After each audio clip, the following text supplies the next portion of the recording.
Punchinello, Volume 1, No. 09, the 28th of May, 1870 ****** Conant's patent binders for Punchinello to preserve the paper for binding, will be sent, post-paid, on receipt of $1, by Punchinello Publishing Co., 83 Nassau Street, New York City. To newsdealers. Punchinello's Monthly. The 5 numbers for April, bound in a handsome cover, is now ready. Price 50 cents. The trade supplied by the American News Company, who are now prepared to receive orders. Harrison Bradford & Co.'s steel pens.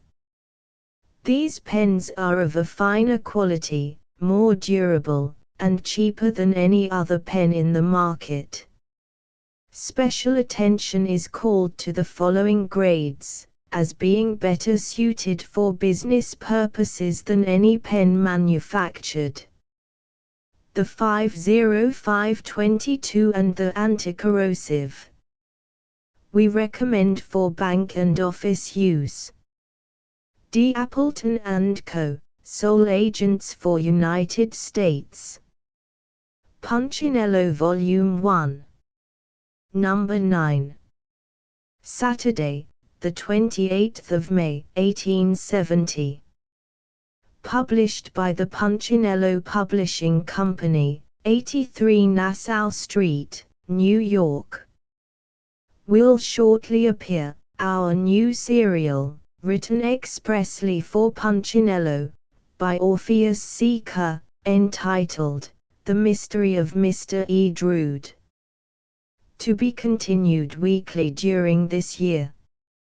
Applications for advertising in Punchinello should be addressed to J. Nickinson, room number 4, 83 Nassau Street.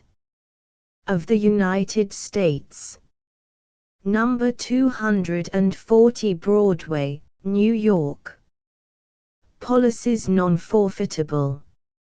All policies entitled to participation in profits. Dividends declared annually. James D. Raymert, President.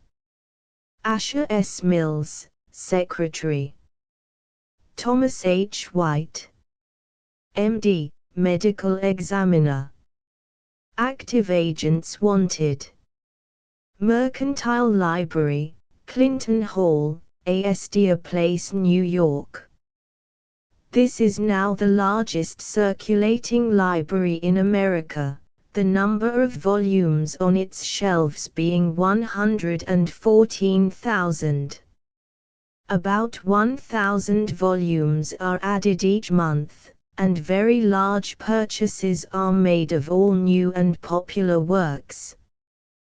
Books are delivered at members' residences for 5 cents each delivery. Terms of membership: to clerks, $1 initiation, $3 annual dues. To others, $5 a year. Subscriptions taken for 6 months.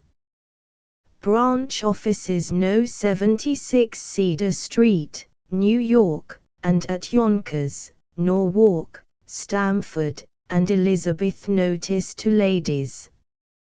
Dibble, of 854 Broadway, has just received a large assortment of all the latest styles of chignons, chatelaines, etc., from Paris, comprising the following beautiful varieties: La Coquette, La Plénitude, Le Bouquet, La Scion, L'Impératrice, etc. At prices varying from $2 upward. Agents wanted in every town, county, and state, to canvass for Henry Ward Beecher's great weekly paper, with which is given away that superb and world-renowned work of art, Marshall's household engraving of Washington. The best paper and the grandest engraving in America. Agents report making $20 in half a day. Sales easier than books, and profits greater. Ladies or gentlemen desiring immediate or largely remunerative employment should apply at once. Book canvassers, and all soliciting agents will find more money in this than in anything else. It is something entirely new, being an unprecedented combination and very taking. Send for circular and terms to J.B. Ford & Co., Publishers, 39 Park Row, New York. American Buttonhole, Overseaming, and Sewing Machine Co., 563 Broadway, New York. This great combination machine is the last and greatest improvement on all former machines, making, in addition to all work done on best lock-stitch machines, beautiful button and eyelet holes, in all fabrics. Machine, with finely finished oiled walnut table and cover complete, $75. Same machine, without the buttonhole parts, $60. This last is beyond all question the simplest, easiest to manage and to keep in order, of any machine in the market. Machines warranted, and full instruction given to purchasers. Phelan and Collada, manufacturers of standard American billiard tables. Wary Rooms and Office, 738 Broadway, New York. Punchinello. With a large and varied experience in the management and publication of a paper of the class herewith submitted, and with the still more positive advantage of an ample capital to justify the undertaking, the Punchinello Publishing Co. of the City of New York, presents to the public for approval, the new illustrated humorous and satirical weekly paper, Punchinello, the first number of which was issued under date of April 2. Punchinello will be entirely original, humorous and witty without vulgarity, and satirical without malice. It will be printed on a superior tinted paper of 16 pages, size 13 by 9, and will be for sale by all respectable news dealers who have the judgment to know a good thing when they see it, or by subscription from this office. Original articles, suitable for the paper, and original designs, or suggestive ideas or sketches for illustrations, upon the topics of the day, are always acceptable, and will be paid for liberally. Terms: 1 copy, per year, in advance, $4 single copies, 10 cents. A specimen copy will be mailed free upon the receipt of 10 cents. 1 copy, with the Riverside Magazine, or any other magazine or paper, price, $2.50, for 5.501 copy, with any magazine or paper, price, $4, for 7.00 all communications, remittances, etc., to be addressed to Punchinello Publishing Co. No. 83 Nassau Street, New York, P.O. Box 2783. For terms to clubs, see 16th page. Geo. B. Boland, draftsman and designer, 160 Fulton Street, room number 11. New York. Wevel and Hammer, wood engravers, number 208 Broadway, New York. J. Nickinson begs to announce to the friends of Punchinello residing in the country, that, for their convenience, he has made arrangements by which, on receipt of the price of any standard book published, the same will be forwarded, postage paid. Parties desiring catalogues of any of our publishing houses can have the same forwarded by enclosing 2 stamps. Office of Punchinello Publishing Co. 83 Nassau Street. P.O. Box 2783. Thomas J. Rayner and Company 29 Liberty Street, New York, manufacturers of the finest cigars made in the United States. All sizes and styles. Prices very moderate. Samples sent to any responsible house.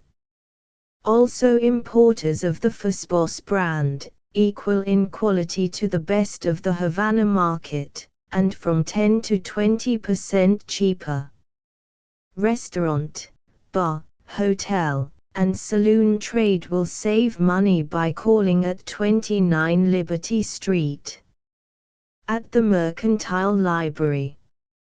Mr. Not Much, to Clerk in Library. I see by your circular that visitors of distinction have free access to your reading room, and as I have contributed a story to the Whaley magazine etc.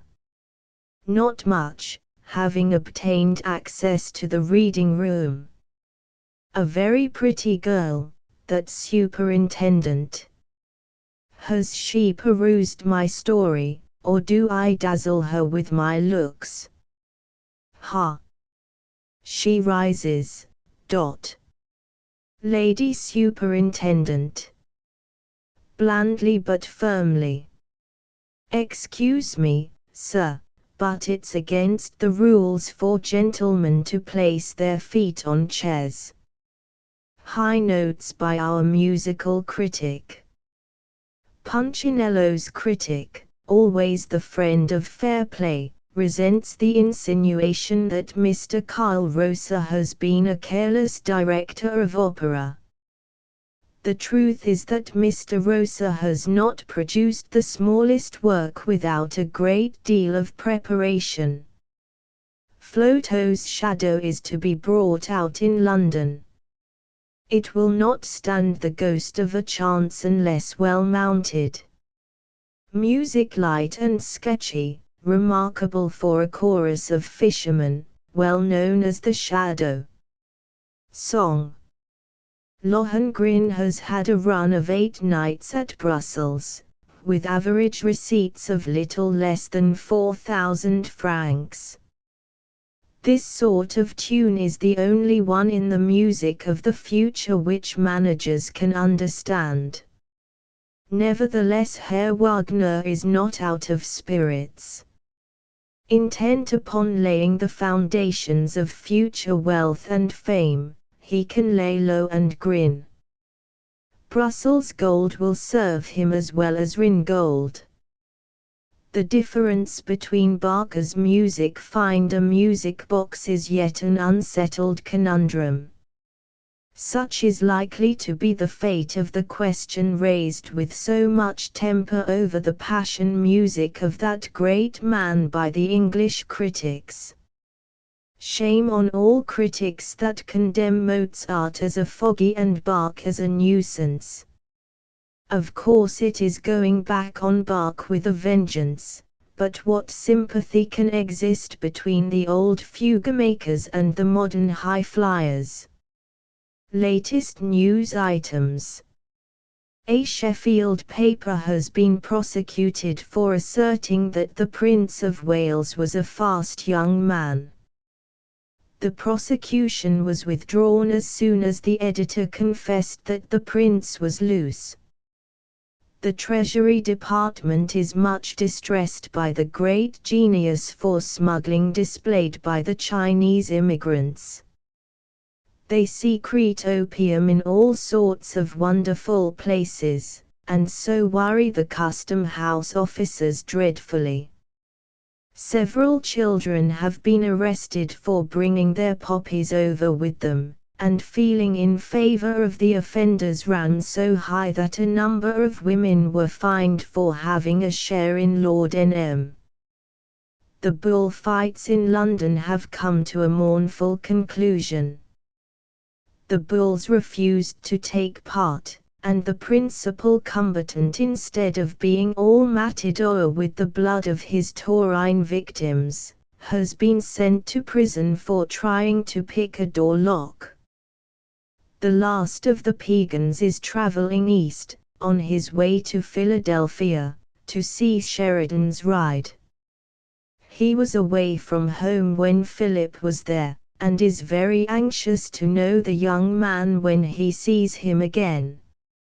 Hence his laudable anxiety to study the picture.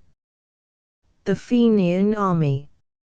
If the Fenians send an army to aid the Red River insurgents, it may probably be the only work they will attempt this year. What I know about protection. Dear Punchinello, having skillfully illuminated free trade, I now proceed to elucidate protection. You see, when we reach protection, the boot is on the other leg, you make the conundrums then, and the other man tries to guess them. There are many kinds of protection. There's the kind which a state's prison keeper gives to one of his birds, the kind which a black and tan terrier, or a freshly imported Chinaman, extends to a good fat rat, the kind which a pious young man offers to a fair and tender damsel, when he places his arm around her dainty waist, and gently absorbs the dew of innocence from her rosy lips. That idea is, I think, plagiarized from Tennyson, and the kind which a delicate mother-in-law, blessed with nerves, pours out upon her son-in-law. But I leave the discussion of such things to weaker birds, and soar myself to a higher kind, i.e., that protection which is diametrically opposed to free trade. Protection, in this sense, is, well, let me follow my own admirable example, and illustrate. You own a coal mine in Pennsylvania, which contains tolerably poor coal, with which you mix a proper amount of stone, and then sell the mixture for a high price. Ichabod Bluenose owns a coal mine in Nova Scotia, which furnishes good coal. He puts no slate in it, and yet sells it at a low figure. You reflect that with such opposition you will never manage to dispose of all your stone, so you apply to Congress, and have a high tariff put on coal. That's protection. Metaphysically defined, protection is the natural right, inherent in every American citizen, to obtain money in large quantities for goods of small qualities. Protection is not a natural production, it was invented about the time taxes were, though it must be admitted that those very annoying articles appeared very early in the history of the human race. I've no doubt that Adam levied taxes, though it's very doubtful if he could put as many things in a tax levy as a New York politician can. Certainly there was a very high tariff on apples in his day, so high that humanity has not yet succeeded in paying off the duty on the one Adam ate. Abraham paid taxes, and, as he was his own Senate and House, doubtless he passed a tariff bill to suit himself, and had any quantity of protection. I have always regretted that Noah didn't pass a bill protecting native industry, because he could have enforced it, and had no wrangling about it. There are 1 or 2 points about protection which a wayfaring man, even if people labor under the impression that he is a fool, can understand. If you are John Smith and own a coal mine or an iron mill, you go to Washington, see your congressman. By see I mean look at him, of course. Donate large sums of money to certain poor, but honest men, who adorn the lobby of the House, while they are waiting for generous patrons like unto you, then go home and calmly await the result. Your representative makes a speech, the exordium of which is patriotism, the peroration of which is Star-Spangled Banner, and the central plum of which is your coal mine or iron mill. Your poor and honest friends wear out several pairs of shoes. The tariff bill is passed, your mine or mill is abundantly protected, and the country is saved. If, on the other hand, you are John Brown, and raise cabbages and turnips on a farm, you are allowed to pay high prices for smithers' coal or iron, but you expect no protection, and you've a sure thing of getting what you expect. Of course you don't imagine that I shall explain the details of this profound subject. There are only two men in this country who think they can do that, and each one of those says that the other is an idiot. As a rule, figures can't lie, but look out for the exceptions when you run across the subject of protection. The very same figures have an ugly way of proving both sides of a question. You run down a fact, and think you've got it, but, before you know it, it has slipped, like the little joker, over to the other side. Personally, I am a protectionist. Formerly I indulged in that monstrous absurdity, free trade, but then I was an importer. Now, being a manufacturer, the scales have fallen from my eyes, and I am of the straightest sect a protectionist. You can't give me too much of it. Of course I can't see why pig iron should be protected, and pigs not. I think every native production should be cared for, and that there should be an excessively high tariff on foreign food. In that case poor Reverdy Johnson would have been compelled to have passed a Lenten season at Halifax, until he had eradicated from his system the rich English dinners, before he could have entered this favoured land.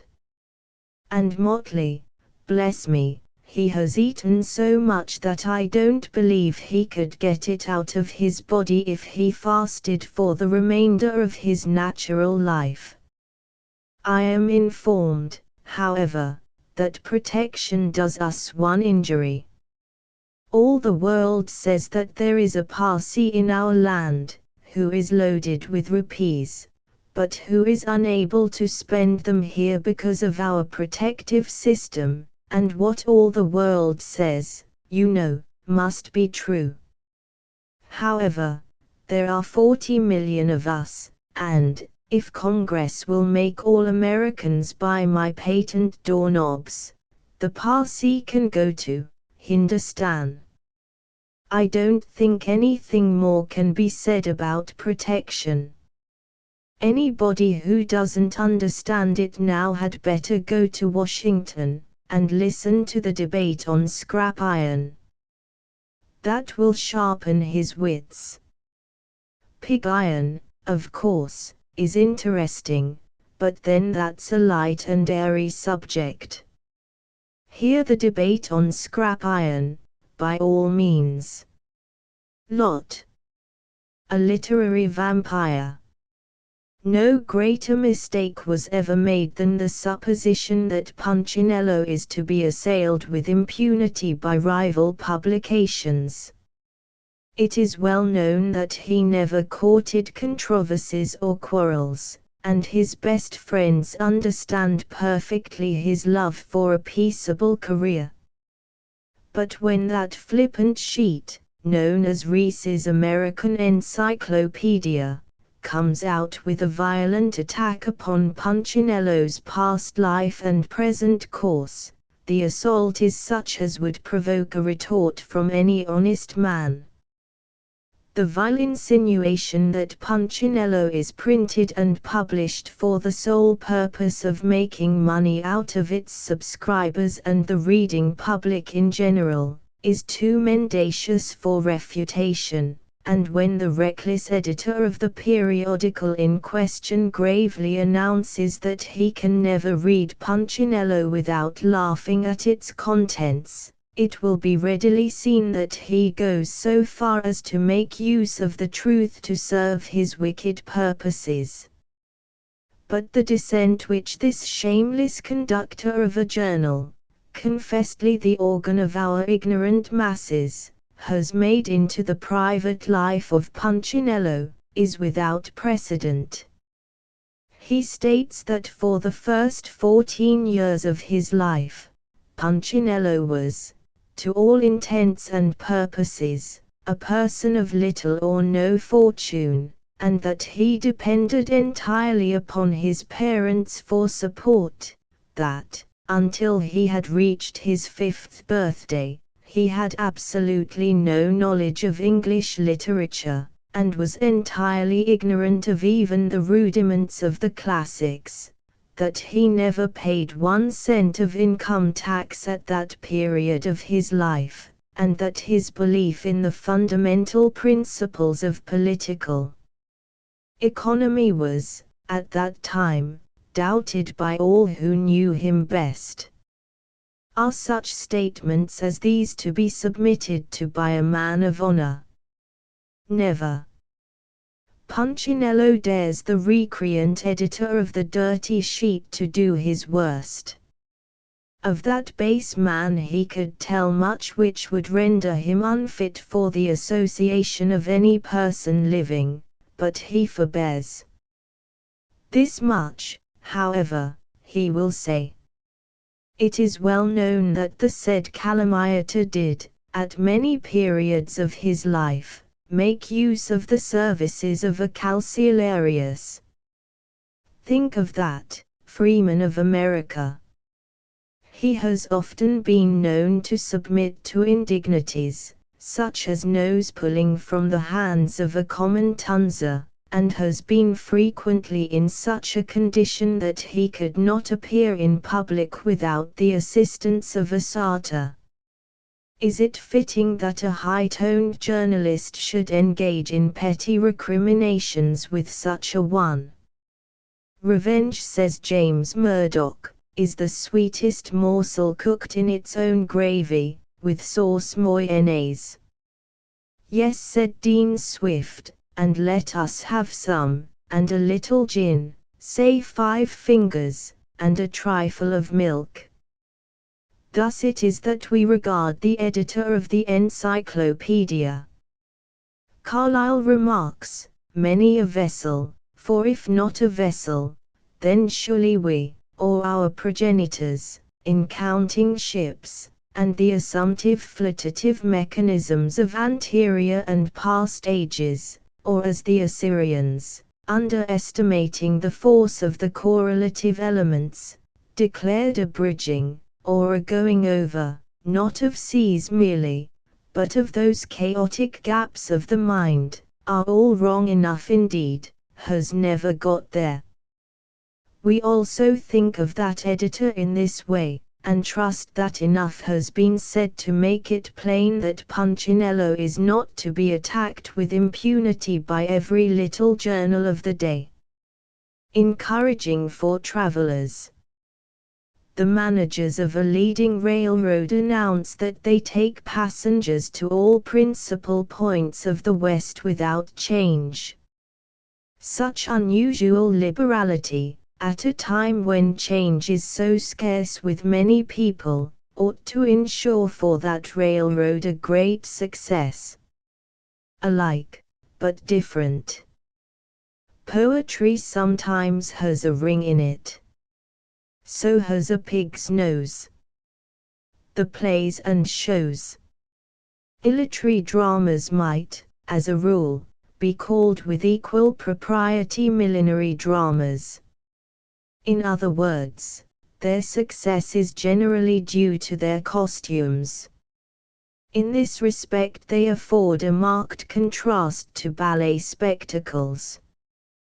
The latter give us inanity without clothes, the former, inanity in particularly gorgeous clothes. Which, again, leads to the further remark that the difference between the two styles of inanity is, after all, a clothes thing. This is a joke.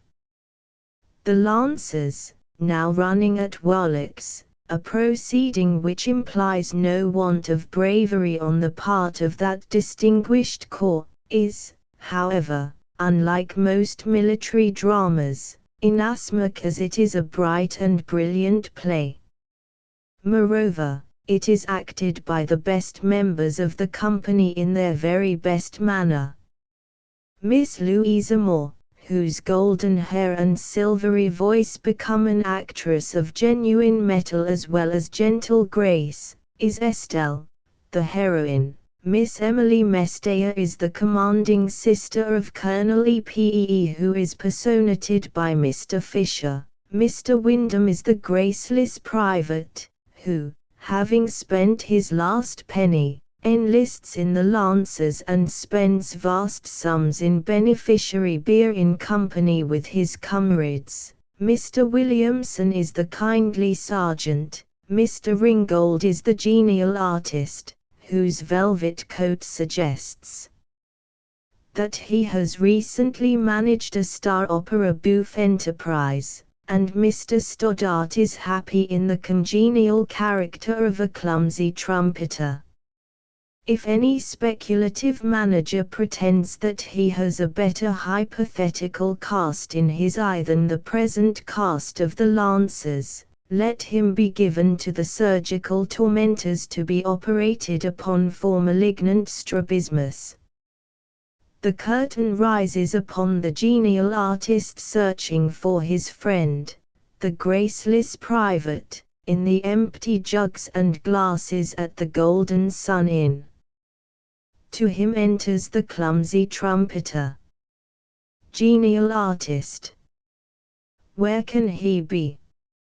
It must, and yet, clumsy trumpeter, without Stoddart's usual oath. He's got M. Hello. Friend. Do you want anything? Genial artist. Yes, no, that is, or rather it isn't, exit, while trumpeter makes faces at the gallery. Enter Estelle and her maid, disguised as peasants, and pursued by a troop of lancers. All the lancers. Let me kiss 'em. Both the girls.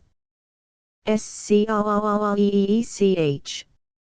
Enter graceless private. Graceless private. I will protect you. Get out, all you fellows. They get out. A flirtation between the private and Estelle is at once begun, from which it appears that she came to catch a glimpse of the colonel, who wants to marry her. She and the private sit on the table, and fall instantaneously in love. As soon as they are well in, the lancers return, and Estelle flies. Graceless private, having no money, pays for the co-inebriation of the entire corps, and while engaged in this praiseworthy occupation is found by the genial artist, who makes him promise to attend a ball at a neighboring chateau. Enter kindly sergeant, who arrests the graceless private, and puts him in the guard-house.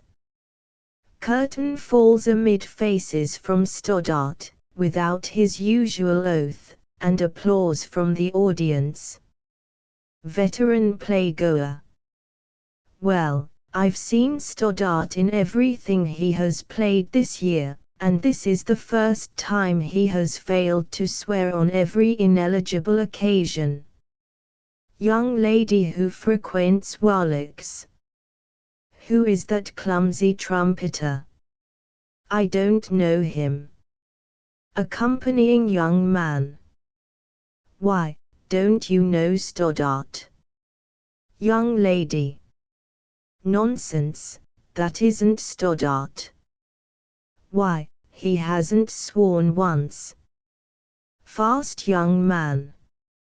Stoddart isn't himself tonight. He hasn't the spirit to swear. Did you hear the good thing he said Monday night about Miss Moore? It was devilish good. Says he, repeats an indelicate joke. Irate old gentleman who overhears the story.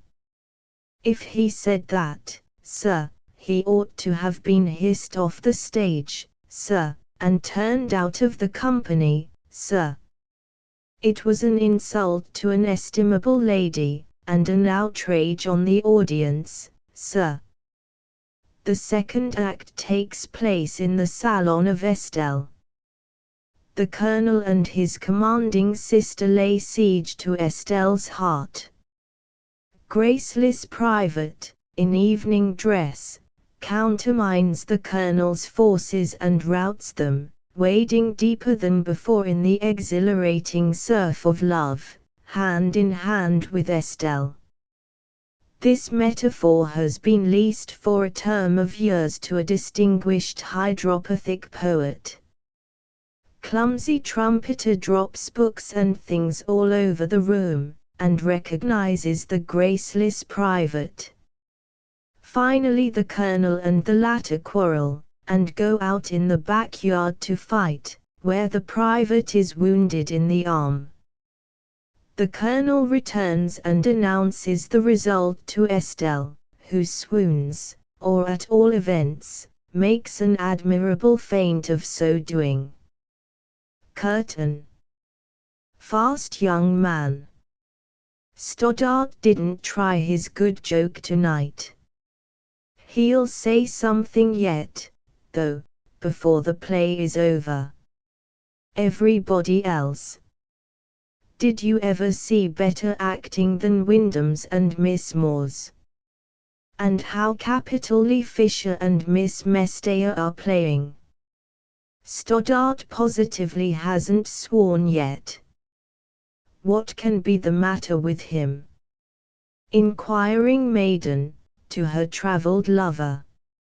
Are the uniforms just like those of the real French lancers? Travelled lover. Very nearly. There is one button too many on the front of the colonel's coat. I know the regiment well. It's the crack artillery regiment in the French service. Act 3. Shows us the graceless private brought before the colonel for examination. He feigns drunkenness, but the colonel suspects him of having been his adversary at the ball. Estelle visits the colonel in order to save her private lover. He is proved to have broken his arrest, and is sentenced to death. Estelle offers to marry the colonel if he will pardon the private. The latter's discharge arrives in the nick of time, and as he is thus beyond the reach of the colonel's vengeance, he graciously pardons him, and joins his hand to that of Estelle. He remarks, or ought to, "Bless you, my children." Everybody suddenly finds out that everybody else is noble and generous. And so the curtain falls upon a happy garrison, including a trumpeter who has not sworn a single oath. One half of the audience. How do you like it? I like it so much. The other half. I like it immensely. Chorus from everybody. Why didn't Stoddart swear? Answering echo from the Tipperary hills. Because Warlock has told him that the public won't stand it any longer. And the public is right. Mr. Stoddart is an exceptionally able actor, but of late he has grown intolerably coarse and vulgar while on the stage. His profanity has disgraced himself and the theatre, and his gratuitous insult to an estimable lady, who had the misfortune to appear in the same scene with him on Monday night, should have secured his instant dismissal from the company, and his perpetual banishment to Tammany or Tony Pastors. Let him turn over a new leaf at once. He does not swear in the present play, and the fact is creditable to him. He is a gentleman in private life, let him be a gentleman on the stage. By so doing he will soon be recognized as one of the best comedians of the day. And Punchinello will be the first to praise him when he lays aside the unnecessary vulgarity with which he has latterly bid for the applause of the gallery. Matador. The religion of temperance. Says poet to parson, to save men from drinking. Not many religions are good to my thinking. To be sure a good Baptist a man of true grace is, but a hard shell, my brothers, the hardest of cases. Your shouters too noisy for temperance talking, your come-outer too harsh for right temperate walking. A Quaker's not steady enough on his beam ends, and a shaker is bad for delirium tremens. But of all the hard drinkers religion has warmed, to my mind the most hopeful's the German Reformed.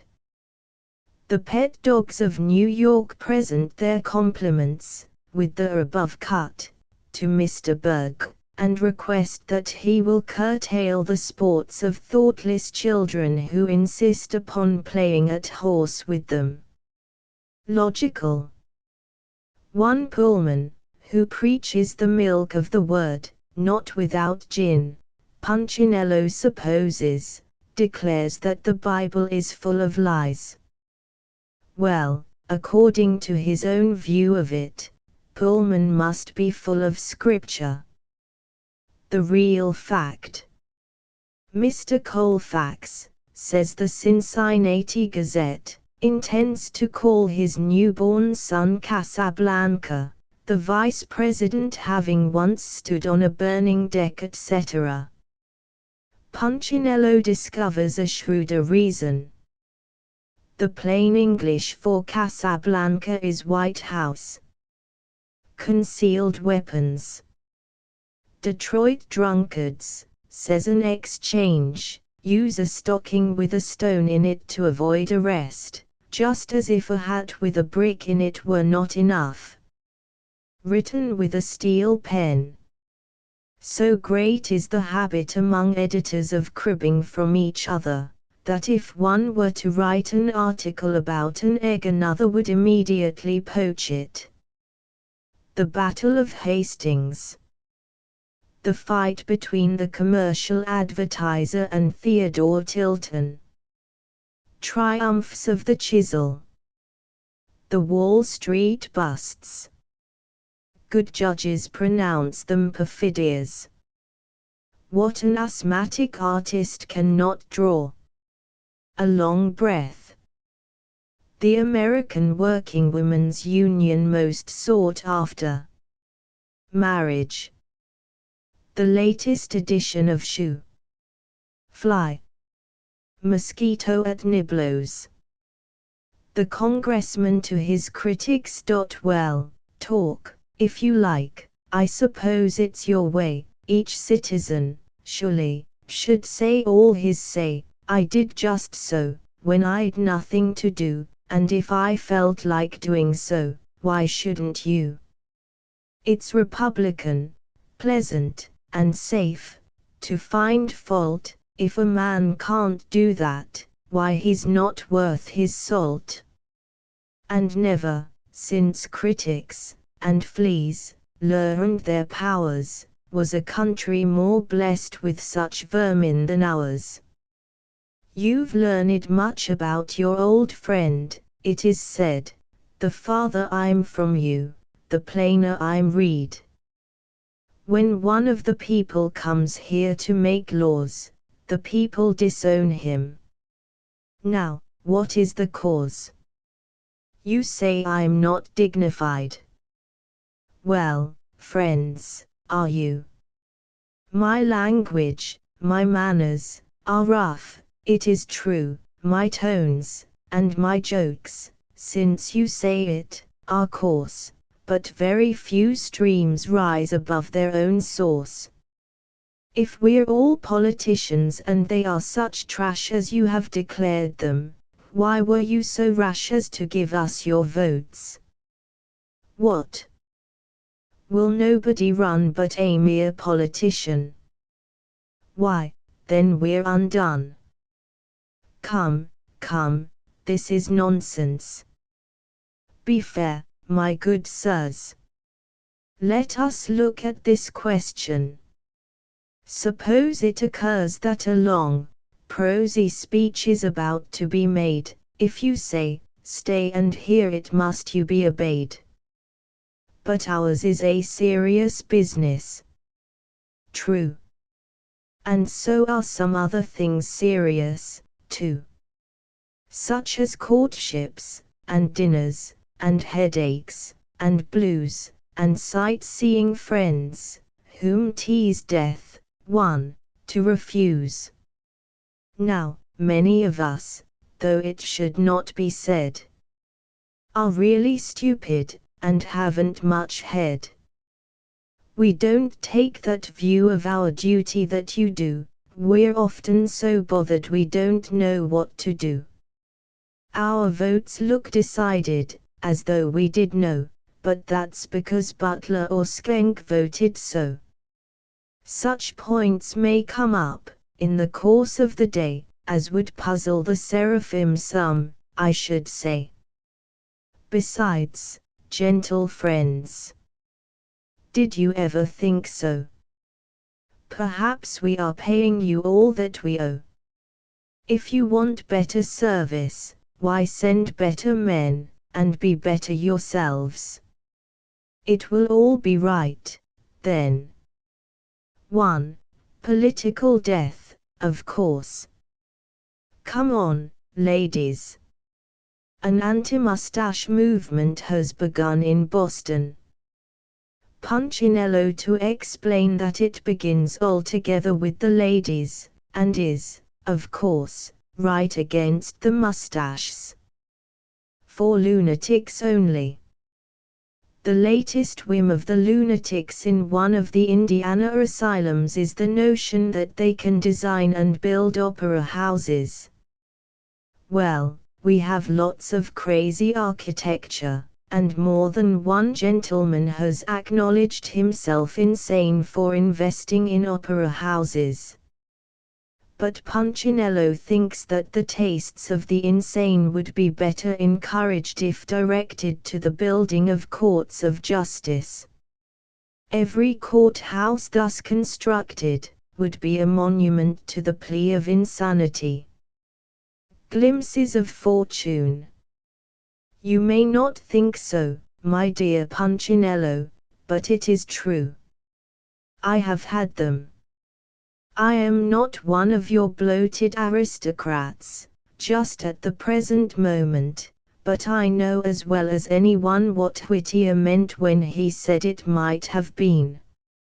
As an instance of this, I will just state that it has not been a very long time since, in looking over the columns of one of our principal dailies, I saw something among the personals which seemed to touch my interests in a very decided way.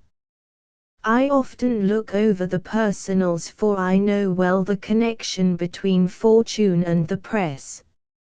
I have not forgotten the success of A.T. Stewart and many other millionaires, and their dependence on the newspapers, but never until that day had I seen anything in that mystic column which could possibly be construed to apply to ink.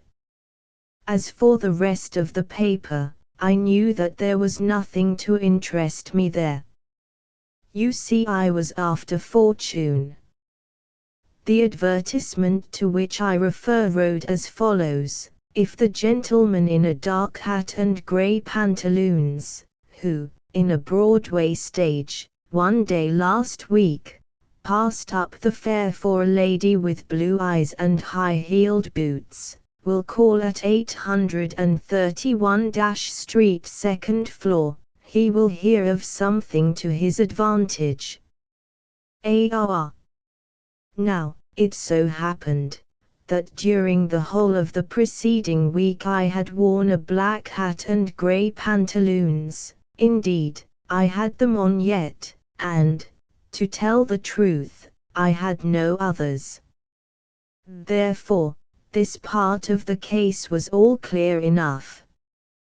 There was no reason why the gentleman inquired for should not be me.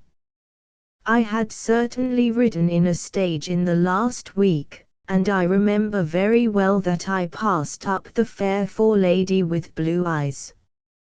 I performed a similar service for several ladies, but one of them, I am sure, had blue eyes. As to the high-heeled boots, I suppose she wore them, but how was I to know that? At all events, it would be a piece of the most culpable indifference to my welfare to neglect this chance. Fortune. And through a lady, too. To think of it.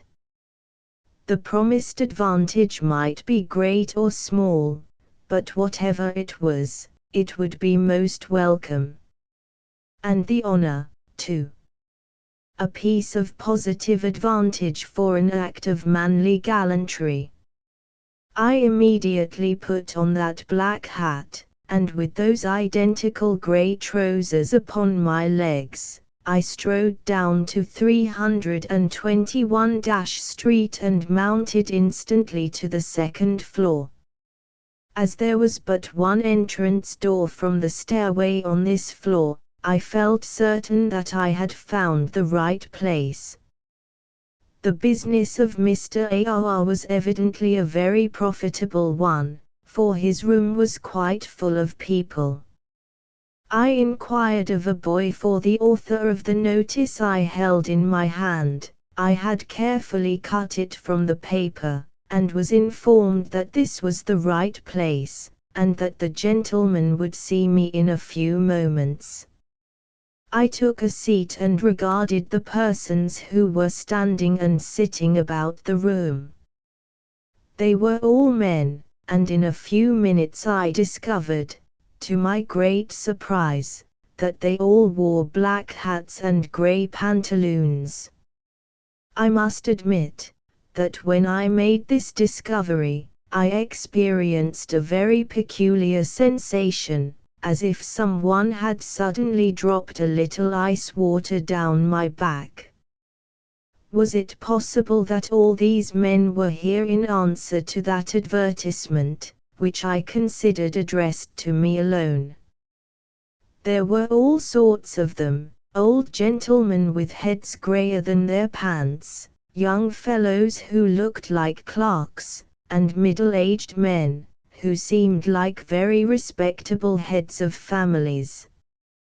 Was it possible that each one of those individuals had, in the last week, passed up the fare of a blue-eyed lady with high-heeled boots? And did each one of them expect to enjoy that advantage for which I came here? One thing was certain: they did not announce to each other their business, but looked at their watches and tapped their boots, and knitted their brows as if each one of them had come on very particular business, which had nothing to do with the affairs of the general crowd. but all those grey trousers. There was no concealing them. A door, leading into an adjoining room, now opened quickly, and Mr. A.R. made his appearance. No one doubted that he was the man, for he bowed politely, and seemed to expect the company. He was a tall, thin, and well-dressed man, and held in his hand a small package. Instantly upon his appearance every man in the room stuck his thumb and forefinger into his vest pocket, and pulling out a little piece of printed paper, said, "Sir, I called." A.R. waved his hand. "Gentlemen," said he, "I know why you called, and you will allow me to remark, but look here," said a tall man with a blue cravat. "I think that I am the person you want to see, and as I am in a hurry, I would like to see you for a few minutes in private." Dozens of angry eyes were now directed upon this presumptuous individual, and dozens of angry voices were about to break forth when the benign A.R. again waved his hand. "Gentlemen," said he, "I wish to see you all. No one more than another. I have reason to believe that every one of you is the person to whom that advertisement referred. I see you are all gentlemen, and you would not have made your appearance here had you not fulfilled the conditions mentioned in the paper." Here was a smothered hum, which seemed to precede a general outbreak, but A.R., blandly smiling, continued, "Gentlemen, do not become impatient. What I have to say is to the advantage of every one of you. You all move in good society, I can see that, and you therefore are well aware of some of the penalties of social pleasures and high living. Consequently, gentlemen," and now he spoke very fast, as if fearful of interruption, "you must have, all of you, experienced some of the evils of indigestion, and it is to relieve these that I have prepared my binocular barberry bitters." A roar of rage here broke forth from every man of us, and a rush was made towards the smiling impostor, but he quickly slipped through the door behind him, and locked it in our faces. And then, before we could rush from the room where we had been so shamefully duped, the head of A.R. appeared at a little window in the partition wall, and he called out, "Gentlemen, this mixture is, as my initials declare, a radical relief, and retails at $1 per bottle. I hope you will take some of my circulars home with you." And he threw among the crowd the package of circulars which he had held in his hand. This, O friend Punchinello, was only one of my glimpses of fortune. I may yet see the jade more nearly. Impecune. Comparisons are odious. Fond mother. Yes, he's a pretty good boy, but he don't take to his letters. Squire. Well, he oughta, for his mouth is like the slit of a post-office box. A tableau of the day. General Dana, who has brought the fire of the sun to bear upon everybody, now begins to realize the force of the proverb, "Folks who live in glass houses should not throw stones." The Indian question. As viewed in the West. This is our business, understand. You Eastern folks, with tempers bland, all get your views at second hand. We are the ones that take the brunt of every lively Indian hunt, so don't be angry if we're blunt. If anybody's scalped, it's us. So we've a well-earned right to cuss, and you've no right to make a fuss. Talk as you please about their rights, that don't include their coming nights, and cutting out our lungs and lights. You get your wife and children shot. Here it might happen, like us not, you'll make your mind up on the spot. Humanity's played out for you. You've got some active work to do, no doubt you'll see it well put through. Until you've settled that small bill, as honorable debtors will, we fancy you will not keep still. You will admit the tender plea of broken faith, but when you see your red skin, you won't let him be. Just so with us. We don't go back of our affair. We were not slack in justice to this devil's pack. They settle with the wrong concern, and as they never learn, we shoot 'em, and don't care a darn. Editorial Washing Day in New York. Editorial Washing Day. Observe Punchinello's cartoon, in which you shall behold the editorial laundresses of New York City having a washy time of it all around. There is a shriek of objurgation in the air, and a flutter of soiled linen on the breeze. Granny Marble, to the extreme left of the picture, clenches her fists over the pungent suds, and looks fight at Granny Jones, of the Times. The beaming fizz of Granny Greeley looms up between the two, like the sun in a fog. But the real sun in a fog is to be seen to the extreme right. There you behold Granny Donna, shaking her brawny bunch of fives in the face of Granny Young, whose manner of wringing out the linen, you will observe, is up to the highest standard of that branch of art. Further away, Granny Tilton flutters her linen with spiteful flourish, nettled by the vituperation of Granny Hastings, who hangs up her commercial clothes on the line. The tableau is an instructive one, and it is to be hoped that all the Uli soaps used by the washerwomen is used up by this time, and that they will replace it with some having a sweeter perfume. Book Notices.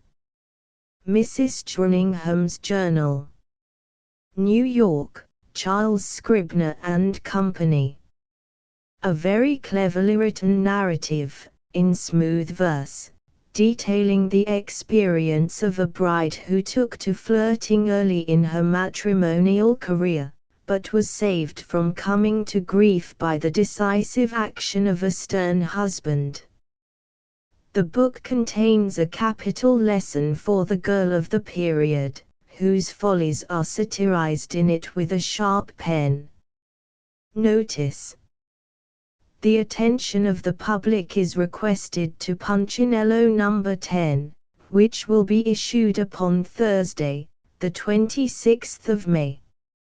It will be a very brilliant number, illustrated with flights of fancy by 10 comic artists. In Punchinello No. 11 will be commenced a new burlesque serial, The Mystery of Mr. E. Drood, written expressly for this paper by the celebrated humorist, Orpheus C. Kerr. Making a hash of it. Customer: I thought you had a good place with Mr. Ash, why are you going to leave? Cockney waiter: fact is, sir, Hash is in the habit of making use of odious language to his waiters, sir, and no man of education could stand that, sir, you know, sir. Jumbles: Mr. Punchinello, do you know when a woman is perfection itself? No. I do. It is when she is from 16 to 19. Of course you take her judgment.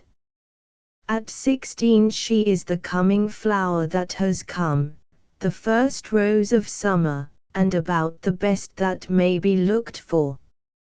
Her ideas may not be solid, but they are expansive. Her mind may not make a very great show, but her hair, real and otherwise, is sure to. She is very deep in love with herself. The supremest divinity is seen when she looks in the mirror. Call her Arabella if you like. Arabella is mistress of that portion of the dictionary which includes the commonplace compliments of society. In her mouth they have a commonplace, indeed. Some people call such utterances stuff-nonsense puerilities, but nobody is so prejudiced and unreliable as the above-named some people. They complacently think they know a thing or two, but that is all it amounts to. Arabella hasn't any doubt about her being perfection. Unfortunately, there is a question about some matters in this world, in politics, religion, morality and other kindred things, but on the doctrine of perfection, as applied to her individual self, Arabella is clear and settled. Did anybody, she says sotto voce, to herself, ever put vision on such an ensemble countenance? Were eyes ever more sparkling? Were ever dimples dimpler? Had ever peach such artistic hue, and teeth such pearly pearliness, and lips such positive sweetness, and brow such loveliness? We suppose not. Arabella is 18, is of elastic notions, sees life as a romance, believes the ground on which she walks ought to be grateful for the honor, and wonders if everybody who goes out don't go straightway to talking rapturously about her. Arabella is a type, the type of a class of perfectionists. Arabella is neither a worm nor a butterfly, but the bridge between. For all this, Arabella believes herself to be the best of butterflies, with the capacity to fly in the highest manner. At 25 her wings will be clipped, her colors will modify, her notions renovate, and her eyes open. She will perceive that the doctrine of perfection is mythical, and angels upon earth only so in name. Going to church is a good thing. All good people go, and from good motives, of course. Mrs. Brown, says a wicked gossip, goes to show a bonnet, Mrs. Jones her shawl, Mrs. Smith her silk, Mrs. Jenkins her gloves and fan. No sane person believes that these ladies go for any such purpose. The case isn't presumable. They are nice, high-toned people, sit in $800 pews, adore Reverend Dr. Cantwell, and give very freely, of their husbands' money, to the heathen in the uttermost corners of the earth. They prefer, good souls, to give to the heathen under the equator to those under their noses. It is not true that ladies go to church for the display of dress. It is true Mrs. Jones does not wish to be outdone by Mrs. Jenkins, and isn't if Stuart can help it, but she is a good pious woman of simple tastes, though Mr. J thinks she tastes rather often. Going to church is a good thing, for example sake. It is so nice and strengthening to reflect that, as the minister preaches piety, and you practice poetry, with a pencil in the prayer book, you set an example to the rising generation. One can never do too much for the rising generation, though it often rises too frequently and too high. Besides, it encourages the minister. Only think of talking to emptiness instead of fullness, to people instead of plush. How can the dear Reverend Splurge Splutter have the heart or tongue to drop his pearls of eloquence to the swine of empty pews? And how dreadful for the gifted soprano, Miss Screech, to tune her melodious voice to Ellis Isles. And then it is so easy to set examples by sitting in soft pews. Doing to church should be a matter of conscience. Everybody not a dolt admits conscience to be a good thing, though a thing everybody cannot boast of possessing. I like people of conscience, that is, I should like them if I knew any. It is such a nice thing to talk about, and how much nicer to have. Mrs. Todd often wishes to conscience she could reach mine. I am sorry to say that at times Mrs. T is an irreverent woman. She doesn't perceive that somewhere under that hairless, proud dome of mine there must be a conscience, I may proudly say, an imposing conscience. I said to Mrs. T one day, I have an imposing conscience, and she really thought so, adding the cruel expression that she didn't know of anything about me but was imposing, and that she first became aware of the sad fact when she married me. Timothy Todd. The reign of coups.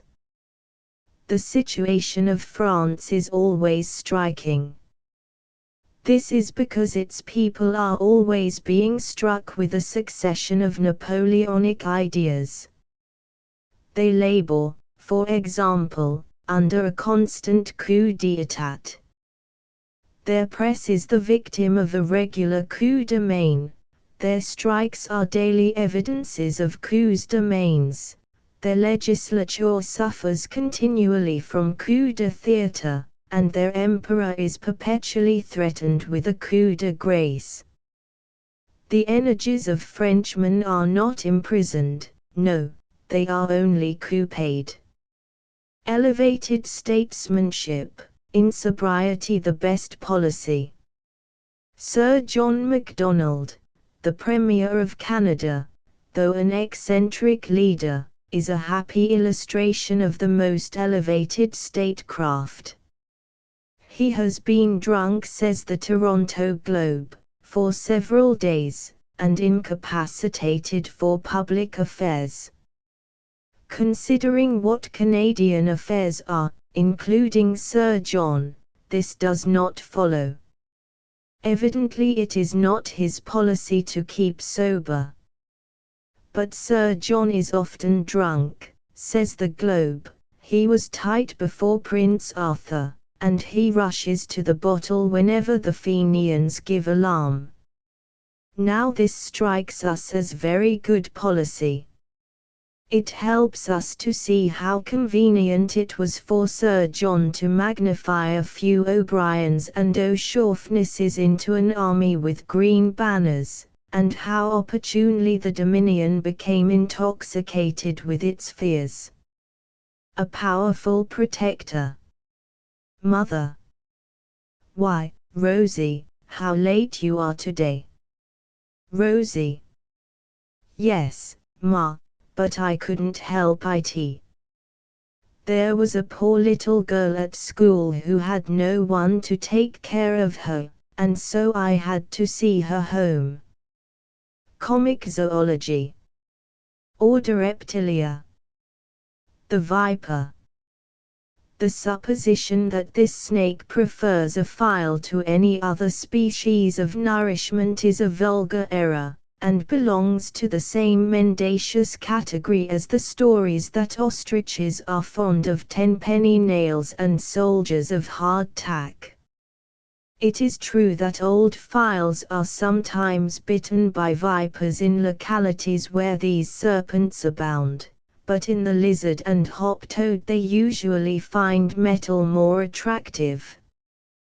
The viper, when in a state of repose, is of an olive-brown color, but, if trodden upon, turns rusty. He is about 24 inches in length, as you may see by applying a 2-foot rule to him, but it is a good rule to keep 2 feet away from him. As a bosom friend he is not to be trusted, a fact in natural history that was discovered many years ago by a green countryman, who got into a bad box by placing a viper on his chest. It is a peculiarity of this serpent, that when held suspended by his posterior extremity he cannot raise his head to a level with his tail. In consequence of this provision in the economy of nature, he finds it as impossible to make both ends meet as if he were a human prodigal. In this respect he presents a marked contrast to the hoop snake, which has no more backbone than a timid politician, and can put its tail in its mouth, and roll in any direction with the utmost facility. The viper was at one time supposed to have an envenomed tongue, and although this error has been exploded, it is as well to avoid his jaw if possible, as, when irritated, he is very snappish. This snake, according to some naturalists, is oviparous, and according to others viviparous, but all authorities agree that it is viperous in the extreme. Serpents are generated in various ways, the horse runner, for instance, being derived from the fibers of horses' manes and tails, which probably receive the breath of life in a mare's nest. That such is the origin of the horse runner the reader can verify for himself, by putting a few horse hairs in a basin of water and watching them till they begin to squirm. Possibly the shorter fibers from the caput of an African might in like manner produce vipers. The experiment is worth trying. There are several varieties of the species in this country, the most malignant and treacherous being the political vipers, snakes in the grass, bred from the spawn of the original cockatrices, and a curse to the land we live in. Women in the census. A fresh blow has been struck at women's rights. Gallant ladies, eager to cope with figures, have been compelled to yield to numbers, inferior numbers at that. Man, the minority, remains the popular tyrant of population. Women, the majority, don't count, can't count for anything, even for women, at least in the sense of being census takers. For General Walker has decided that Assistant Marshals Lavinia Purlier and Sarah Burgoyne, hear it, shades of Ney and Blusher, are ineligible to such a warlike title. General Walker is not firm in his mind that Marshals Purlier and Burgoyne, would it be as well to say Marshal Walker and Generals Purlier and Burgoyne, are feminine. These appear to be the names of women, he says. Why might they not be the names of men? Is there no right or reason in these days of domestic revolution for men to name themselves Lavinia and Sarah if they like it, and their wives like it? And suppose Lavinia and Sarah that ought to be, or might have been, choose to call themselves Mahalalel and Methusalem, who's to prevent? Why should not the Reverend Mr. style himself Miss Nancy if he pleases? Why should not the Honourable Mr. rechristen himself Betty if he has a mind to? H.M. A pretty pass we are coming to if these women folks who ask men's rights and take men's names won't lend us theirs. And alas, alas, ye lasses! What if someday ye do indeed abstract our census, and marshal us into helpless minority? What if we have to disguise ourselves, and shave our beards, and change our names even to get on the police? Or will ye bullying sirens, grow whiskers and wear pantaloons, and put us in station houses, and clear us out of the census altogether? A letter from a friend. Friend Punchinello, thee has doubtless sorrowed, in spite of thy motley, with those bereft at Richmond. Circumstances made that disaster a calamity which we have all felt in common. But thee knows that blessings come often in disguise. Let us find what small comfort we can in this thought. Circumstances, however, alter cases.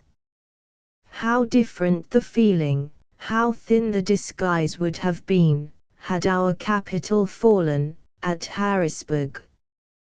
Before another session we trust the proper spirit will move some underpinning there, for the greater good of the Commonwealth.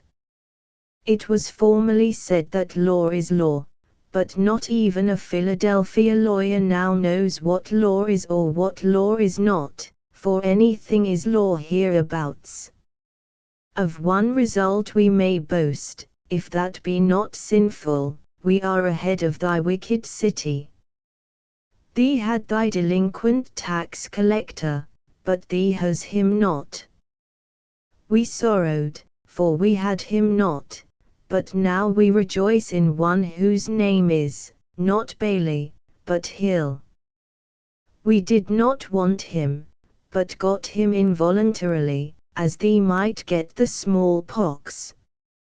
Doubtless he will make it more uphill work than ever with our taxes, but, if he would only shoulder them and be off, what a blessing!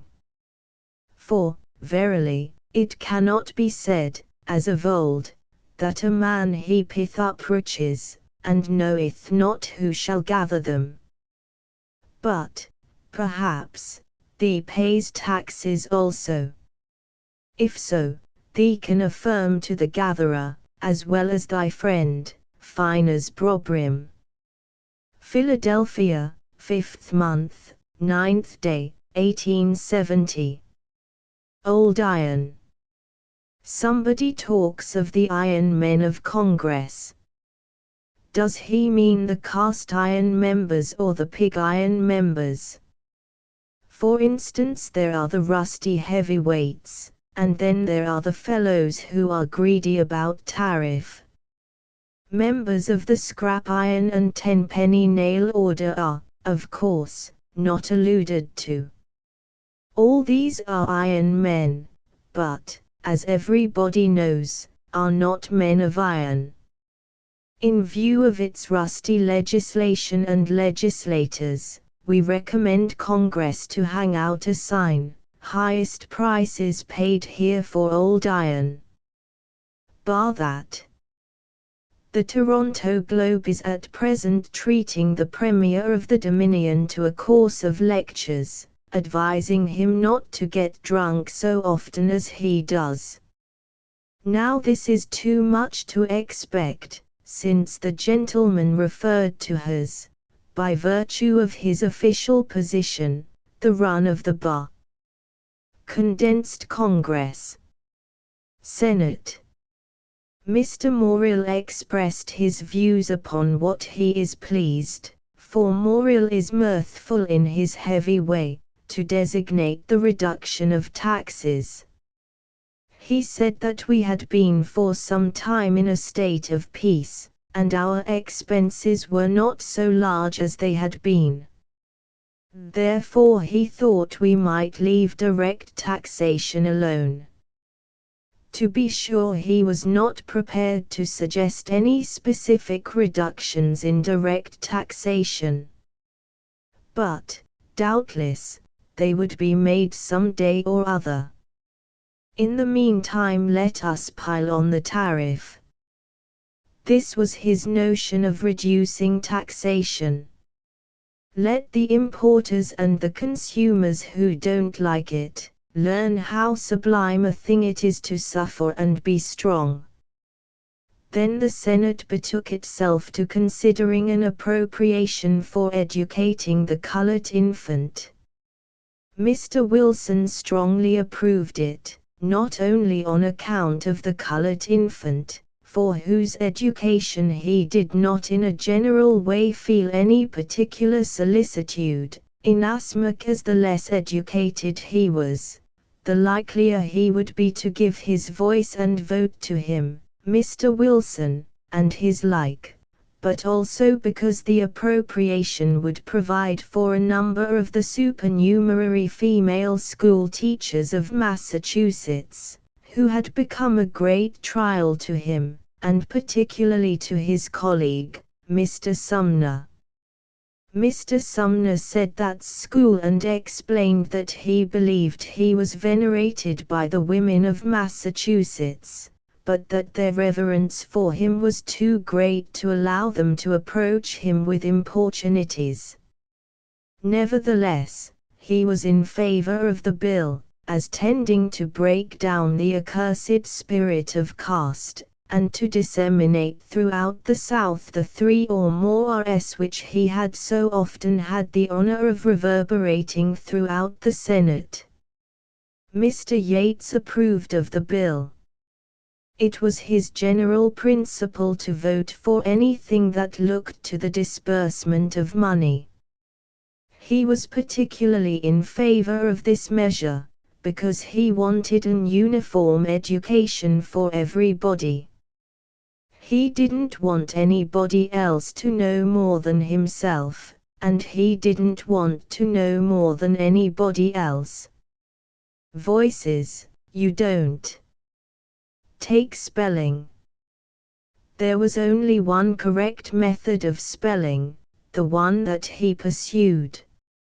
And yet he had never found any other person who agreed with him in it. Evidently, this was not right. He demanded that the children of the country should be taught to spell on proper principles, so that his works might be intelligible to posterity, as they were not to his contemporaries. Of course Mr. Sumner seized the occasion to quote crowds of authorities on education, which debilitated the Senate to a dissolution. House. Mr. Lynch wanted to revive American commerce in behalf of the shipbuilders of Maine. If he were a judge, as a celebrated namesake of his once was, he would do it by hanging a majority of members of the House he had the honor of addressing. In default of that, he wanted them to legislate sensibly upon it. Of course nobody paid any attention to the suggestion. The House did itself credit by refusing one land grab, out of 1,000 or so submitted. Mr. Butler actually produced again his bill to annex San Domingo, and refused to be comforted, because everybody laughed. Then came up the tariff. Covert said he supposed it would be admitted that he had as little regard for the right and wrong of the thing as anybody. But this thing had really gone so far that any man with any regard for his re-election must protest. Nobody but Schenck and Kelly cared about the tariff. Everybody cared about the taxes. Schenck could not regard Covert with any other sentiment than disgust. He wanted a duty upon foreign oysters. The oyster of Long Island and the oyster of New Jersey ought not to be trodden down by the pauper oysters of Europe. Our portfolio. Personal advertisements having reference to the matrimonial exigencies of divers widows, old maids, and bachelors, are not without their influence upon the sympathies of the age. Particular attention has been recently directed toward an announcement made in a Cleveland paper to the effect that two widow ladies, strangers in Cleveland, wish to form the acquaintance of a limited number of gentlemen with a view to happy results. Please address in confidence. One involuntarily regrets that a prospect thus bounded by an horizon of happy results should have been confined to a limited number of gentlemen. There is nothing so calculated to impair the usefulness of what purports to be a purely benevolent enterprise, as its selfishness. If a widow, or any number of widows, really possess the means of realizing happy results with a limited number of gentlemen, they should either remove the limitation themselves, or make known the secret to those who would be less sparing of the joys which it is capable of communicating. A quack who peddles a valuable remedy upon which he may have stumbled, and yet refuses to disclose its ingredients for the benefit of the whole medical fraternity, violates the esprit du corps of the profession, and is by general consent deemed a fit person to be kicked out of it. Therefore, if any widows or single ladies in Cleveland have knowledge of any happy results which they advertise to share with a limited number of gentlemen, we shall deem them unworthy of their sex, unless they explain the process by which these results are attained, for the benefit of those who are fast verging toward the autumnal stage of maidenhood. It may well be doubted whether the thought ever occurred to Adam that one day or other a hen would be charged with the care and custody of a brood of goslings. The pastimes of Eden were perhaps not favorable to vaticinations in the line of natural history, but in the progress of the world since those most primitive times, men have come to contemplate the spectacle of that familiar barnyard fowl made wretched by the aquatic propensities of her supposed offspring, without a particle of astonishment. The wicked and unfeeling even go so far as to seek amusement in her misery. Her ducklings and other symptoms of maternal agony at beholding the feathered darlings tempting the dangers of a neighboring duck pond, do not move their stony breasts. On the contrary, they decidedly relish that sort of thing, and greet with positive hilarity the efforts of some sympathizing rooster to cheer her. Fie upon such natures! If they must have an outlet for their ribaldry, let them take Punchinello's advice and select such instances as that recently furnished in Sacramento, where a hen took charge of a nest of kittens, and resolutely maintained it against the parent cat. Here the case was different. The hen had become a trespasser. She had no business with kittens. There was no hypothesis by which she could claim them as her own. Kittens are not hereditary in the family of fowls, and she knew it. It was an usurpation without any pretext of justification. What would become of us if such a precedent could be extended to the genus Mammalia? Hundreds of rapacious old maids would be seizing all sorts and all sizes of babies from agonized mothers, and asserting for themselves the hallowed duties of maternity. Our infant days would have been days of ceaseless motion. We should have been shuttlecocked from maiden to mother and from mother to maiden after a fashion calculated to defeat the wise purposes of Ipecac and Pegoric, and to frighten our natural curls into a state of painful perpendicularity. The mere presentment of such a possibility carries its refutation, and puts the aggressions of this Sacramento hen in the category of outrages which all society is banded to suppress. If you must laugh, O generation of scoffers, make your jokes and jibes the instrument of protecting the altars of all such feline households as may be thus assailed. Flag and rag. What is the difference between a railroad danger signal and a lost pocket handkerchief? The one is a red flag, the other is a fled rag. Social science. Lecturer. There is a cumulative approximativeness, so to speak, a period when the recalcitrant corpuscles begin to stenographer. Confound the fellow. I knew he'd break my pencil with his infernal jaw smashers. Foreign Correspondence. By Atlantic Cable. Rome. Being uneasy about our agent's course at the Vatican, I have come over to Rome to see about it. He is an Irishman, with a little of Father Tom in him, and has got into a controversy with His Holiness about infallibility. Our African bishop, otherwise Phelim Burke, insists that Punchinello is infallible. The Pope says this is ridiculous. Father Phelim replies that there are two that can play that same game. I found them in the midst of this when Antonelli ushered me into the papal presence.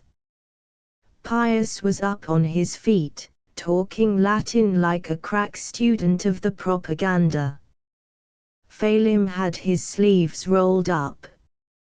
Antonelli, with a pax vobiscum, got the two contending powers quieted down, and, after a proper salutation from me, we began our talk. His Holiness is not much on English. Says he, I speak that I can English. Had he said non possumus to it, it would have been better. However, Phelim translated him, so we got on. Your Holiness enjoys, I hope, a good constitution. The Constitutio de Fide is, indeed, very good. Catholics must everywhere subscribe to it. Dr. Dollinger, I trust, don't disturb your appetite. Anathema Maranatha, which means, said Phelim, oh no, I never mention him. Whereupon Phelim, who had breakfasted on gin and milk, began to hum that tune. I at once trod upon his toe, and he stopped. On the whole, what does your Holiness think of the prospect? From this window, it is very fine. But I'm getting a little dim-sighted. Don't you see that crowd of people coming up? No, I don't. It's only a herd of cattle from the Campagna. Take my glass. There, now, don't you see, I am right.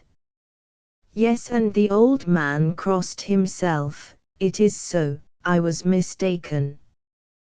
Through for you, gobbled out Phelim, we've got to make a note of that. Punchinello never made the likes of a mistake. But, what's in your glass? I see strange men there. Garibaldi, and Mazzini, and Hyacinth, Strossmayer, Dollinger, Dupumlaup, and Cumming, all together. I see a troop of schoolmasters, a larger one of newspaper vendors, and a whole army of colporteurs, each with a bag of Bibles on his back. And, what do I see? They enter St. Peter's, they leave the door wide open. Did I hear it? They are singing Luther's hymn. The old man fell now into his seat, and I took the glass from him. Only one of his attacks, said Antonelli. He is not quite so strong as he was. Through again, said Phelim. With that sense of propriety for which your representative has over been distinguished, I took Phelim by the arm and retired. Poor Pius!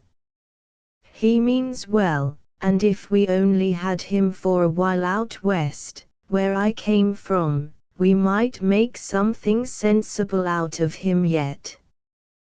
But, when a man will live so far away from the Rocky Mountains as away over here, what can be expected? We can't civilize the whole world at once. Father Phelim, by the way, is to be proposed as the new King of Spain. His father's uncle's second cousin by the mother's side partook of a good deal of bourbon. That's reason enough, you know, especially as they only want a king log. France. Those infernal machines, so called, with which the emperor was supposed to be about to be blown up, turn out to have been pewter plates. Out of one of them the bottom had been cut, and the edges rolled up, and this gave rise to a terrible suspicion. 2,000 people have been arrested in consequence. That press ass has been at his blunders again. He telegraphed to me that a conspiracy was afloat to enact a kind of petticoat government. He meant to tell me some gossip about Madame Patikors. Then he wanted me to believe that the smaller catechism talked about at Rome was the catechising of Smalley of the Tribune, concerning Gustave Flourens. That man never will learn. Prime. Extraordinary bargains in ready-made Paris and domestic silk, poplin, berge, muslin, pique, linen and lawn dresses. Paris-made silk sacks and cossacks. Ladies' embroidered breakfast jackets. A choice variety of ladies' underwear, etc. Paris and domestic-made ladies' hats, bonnets, feathers, flowers, trimming ribbons, magnificent sash ribbons, velvet ribbons, etc., etc. A T. Stewart and Company, Broadway, 4th Avenue 9th and 10th STS Special Punchinello Premiums. By special arrangement with L. Prang & Co., we offer the following elegant premiums for new subscribers to Punchinello, Awakening. A litter of puppies.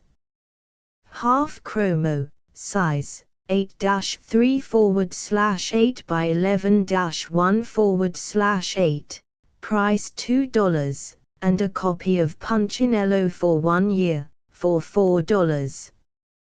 Wild Roses. Chromo, 12-1/8 by 9, price $3, or any other $3 chromo, and a copy of the paper for 1 year for $5. The Baby in Trouble. Chromo, 13 by 16-1/4, price $6 or any other at $6, or any 2 chromos at $3, and a copy of the paper for 1 year, for $6. Sunset California Scenery after a Bierstadt, 18-1/8 by 12, price $10, or any other $10 chromo, and a copy of the paper for 1 year for $10. Or the 4 chromos, and 4 copies of the paper for 1 year in one order, 4 clubs of 4, for $23. We will send to anyone a printed list of L. Prang & Co.'s chromos, from which a selection can be made, if the above is not satisfactory, and are prepared to make special terms for clubs to any amount, and to agents. Postage of paper is payable at the office where received, 20 cents per year, or 5 cents per quarter in advance. The chromos will be mailed free on receipt of money.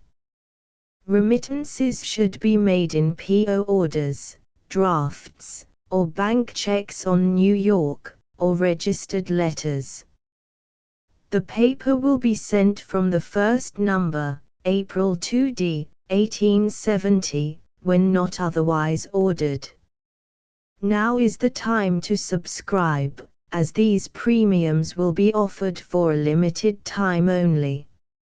On receipt of a postage stamp we will send a copy of number 1 to anyone desiring to get up a club. Address Punchinello Publishing Co., P.O. Box 2783. Number 83 Nassau Street, New York. A T. Stewart & Co. are offering 100 pieces plaid and striped spring silks. 100 pieces Grisale silks. Roubaix silks, high luster, especially adapted to summer wear. Fresh goods, just received. $1.50 and $1.75 per yard.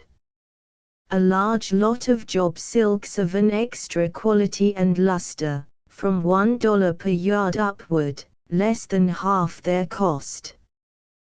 Plain black taffetas, gross grains, fail, etc., etc. At greatly reduced prices. Moire antique silks, wide, only $3 per yard. Paris Chambery gauzes, 70 cents per yard, upward. Crepes de chine for dresses and trimmings, only $3.75 per yard. Broadway, 4th Avenue, 9th and 10th STS. A T. Stewart & Co.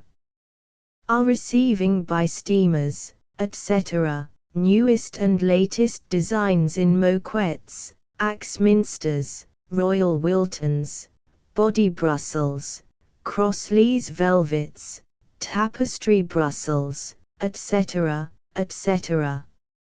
And they have opened their last parcel of English Body Brussels, at $2 per yard, Royal Wiltons, $2.50 and $3 per yard, Axminsters, $2.50 and $4 per yard. To which they particularly request the attention of their customers and the public. Housekeeping goods in every variety, at very popular prices. Broadway, 4th Avenue, 9th and 10th Streets. A. T. Stewart & Company have replenished all their popular stock of dress goods, at 25 cents per yard and upward. The best in quality and lowest in price yet offered. Broadway, 4th Avenue, 9th and 10th Streets. Great bareback performance by the star equestrienne. Rural old lady. Bareback, indeed, that's no word for it, my dear. The Printing House of the United States. Geo. F. Nesbitt & Co., General Job Printers, Blank Book Manufacturers, Stationers, Wholesale and Retail, Lithographic Engravers and Printers, Copperplate Engravers and Printers, Card Manufacturers, Fine Cut and Color Printers. 163, 165, 167, and 169 Pearl St. 73, 75, 77, and 79 Pine St., New York. Advantages. All on the same premises, and under immediate supervision of the proprietors. Bowling Green Savings Bank, 33 Broadway, New York. Open every day from 10 a.m. to 3 p.m. Deposits of any sum, from 10 cents to $10,000, will be received. 6% interest, free of government tax. Interest on new deposits commences on the 1st of every month. Henry Smith, President. Reeves E. Selms, Secretary. Walter Roche, Edward Hogan, Vice Presidents. Saratoga spring water. A positive cure for headaches, a great remedy for indigestion and dyspepsia. Keeps the blood cool and regulates the stomach. Persons subject to headache can ensure themselves freedom from this malady by drinking it liberally in the morning before breakfast. Prang's chromos are celebrated for their close resemblance to oil paintings. Sold in all art stores throughout the world. Prang's latest chromos, 4 Seasons by J. M. Hart. Illustrated catalogs sent free on receipt of stamp by L. Prang & Co., Boston. Prospectus of Pomeroy's Democrat. For 1870 unparalleled inducements for subscribers. Pomeroy's Democrat for 1870 will be the best newspaper ever printed. It has now a larger circulation than ever before, the largest circulation of any political paper ever printed, and is now so firmly established it cannot by any possible means fail. Mr. Pomeroy, editor and proprietor, will devote his entire time and attention to editorial and literary labor for the Democrat alone, each week adding to the power, interest, worth, and variety of the reading matter it will contain. With the people to back him, abundant means of his own at his disposal, he is devoting his life to this paper, the people who support it, the cause it advocates, and the principles it defends, without fear, favor, or hope for reward. Read the terms and inducements.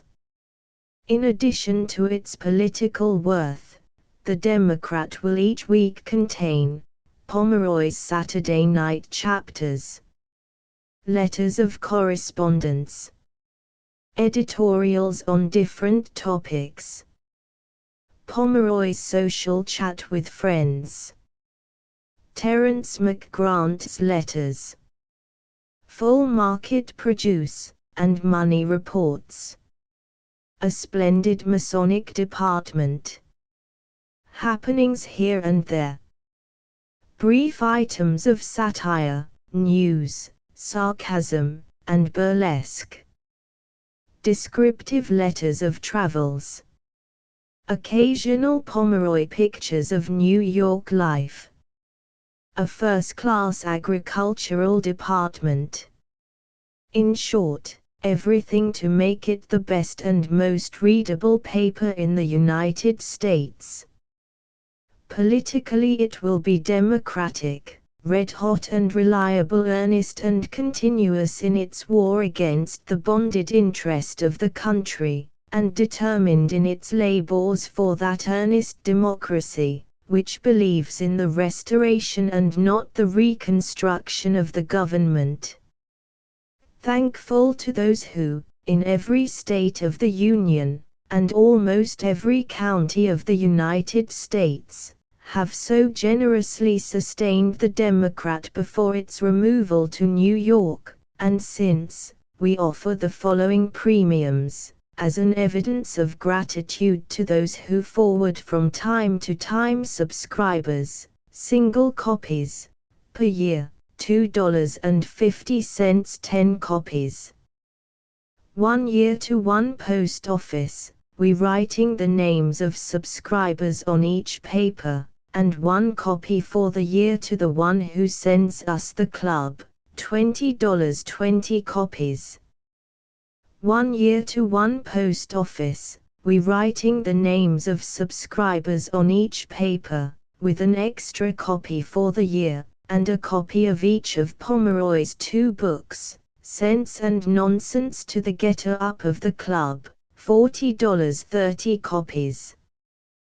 1 year to one post office, we writing the names of subscribers on each paper, with 2 extra copies for the year, and a copy of each of Pomeroy's 2 books, Sense and Nonsense and Saturday Night, just published to the Getter Up of the Club, $60 Wilcox and Gibbs sewing machines as premiums for 56 subscribers, with $112, a $56 machine. For 60 subscribers, with $120, a $60 machine. For 65 subscribers, with $130, a $65 machine. For 100 subscribers, with $200, a $100 machine.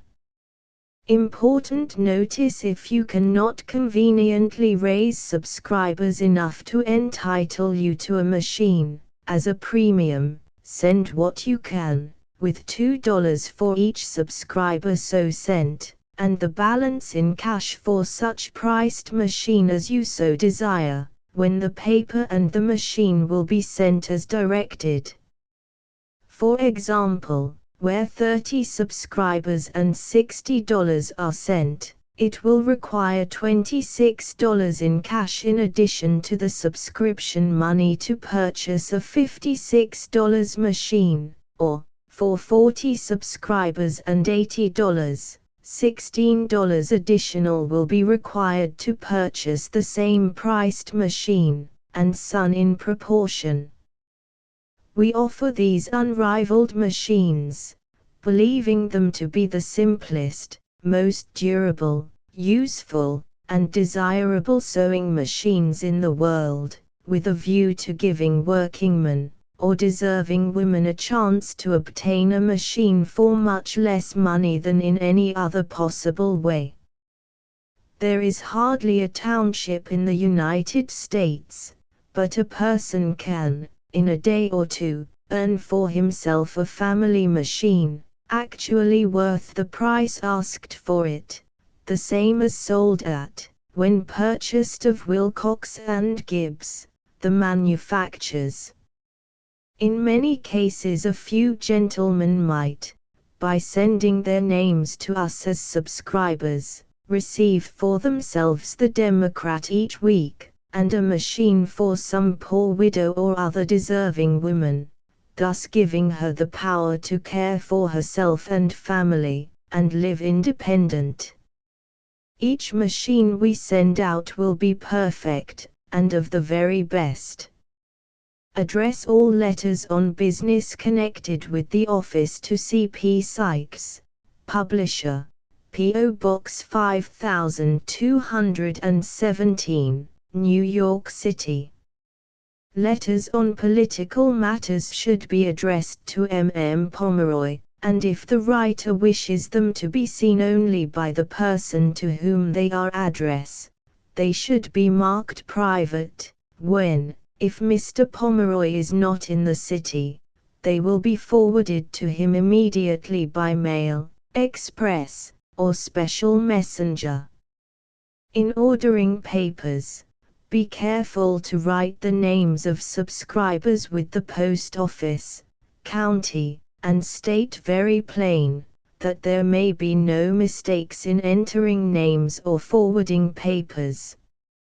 Retail price of the paper when sold by newsdealers or newsboys, 6 cents. Additions can be made to clubs at $2 per year. Specimen copies sent free in forwarding sums of money for clubs of subscribers. Drafts or money orders should always be used, as, if lost or stolen, they can be duplicated, and no financial loss will be sustained by the parties interested. C.P. Sykes, Publisher, Box 5217, New York City. S.W. Green, Printer, Corner Jacob and Frankfort Streets. ******* End of the Project Gutenberg ebook Punchinello, Volume 1, No. 09, the 28th of May, 1870 ************ Updated editions will replace the previous one, the old editions will be renamed. Creating the works from print editions not protected by U.S. copyright law means that no one owns a United States copyright in these works, so the Foundation, and you, can copy and distribute it in the United States without permission and without paying copyright royalties. Special rules, set forth in the general terms of use part of this license, apply to copying and distributing Project Gutenberg trademark symbol electronic works to protect the Project Gutenberg trademark symbol concept and trademark. Project Gutenberg is a registered trademark, and may not be used if you charge for an ebook, except by following the terms of the trademark license, including paying royalties for use of the Project Gutenberg trademark.